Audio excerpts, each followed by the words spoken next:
নমস্কার। প্রতিবার পছন্দের কোনো খাবার খেতে বসার সময় আপনার কি মনে হয় যে আপনি নিজের স্বাস্থ্যের সাথে একটা মস্ত বড় জুয়া খেলছেন? খাবার খাওয়ার পরেই বুক জ্বালা, টক ঢেকুর আর অস্বস্তি। আমরা চটজলদি কী করি, একটা অ্যান্টাসিড বা পিপিআই ক্যাপসুল খেয়ে নিই, যা সাময়িকভাবে লক্ষণটাকে চেপে রাখে, কিন্তু রোগকে সারাতে পারে না।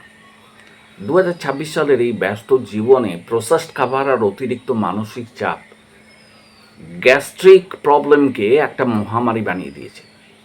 আজ আমরা জানব কেন সাধারণ অ্যান্টাসিড স্থায়ী সমাধান নয়, এবং কিভাবে প্রথম biochemic tissue salt natrum phosphoricum প্রাকৃতিকভাবে ভিতরের অ্যাসিডকে শান্ত করে।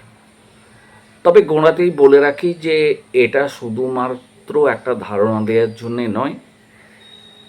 আপনি অবশ্যই কোনো বিশিষ্ট চিকিৎসকের কাছে পরামর্শ নিয়ে তবেই আপনি নিজের চিকিৎসা করবেন। এটা শুধু জাস্ট আপনাদের জ্ঞাতব্যের জন্য একটা ইনফরমেশান। যাই হোক, মূল বিষয় ফিরে আসি। অ্যাসিডিটি পুরোপুরি দূর করার প্রথম ধাপ হলো শরীরের অতিরিক্ত অ্যাসিডকে নিষ্ক্রিয় করা। আর এর জন্য বায়োকেমিক বিজ্ঞানের মূল ভিত্তি হলো নেট্রাম ফসফরিকাম 6X। এটা কোনো কৃত্রিম রাসায়নিক নয়, এটা কোষের স্তরের একটা খনিজ পদার্থ। এর মূল কাজ হলো শরীরের অতিরিক্ত ফ্যাটি অ্যাসিড এবং পিত্ত বা বাইলকে ভেঙে ফেলা। লক্ষণ চেনার উপায় কি?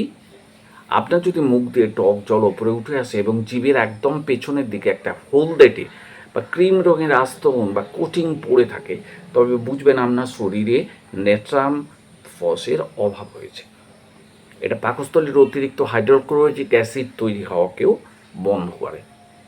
তবে মনে রাখবেন বন্ধু, অ্যাসিডকে নিউট্রালাইজ করাটা কিন্তু প্রথম পদক্ষেপ মাত্র। অ্যাসিড কমে গেলেও এতদিনের অ্যাসিডের তীব্রতায় পাকস্থলীর ভেতরের যে নরম কোটিং ক্ষতিগ্রস্ত হয়েছে তা মেরামত করা বাকি থাকে। সেটা আমরা জানবো ওই সিরিজের দ্বিতীয় ভিডিওতে। আমি হোমিওপ্যাথির একজন শিক্ষার্থী মাত্র, কোনো নিবন্ধিত চিকিৎসক নই। যে কোনো ওষুধ শুরুর আগে বিশেষজ্ঞের পরামর্শ নেওয়াটা ভালো। ভিডিওটি ভালো লাগলে লাইক ও সাবস্ক্রাইব করুন। দেখা হচ্ছে পরের পর্বে। নমস্কার।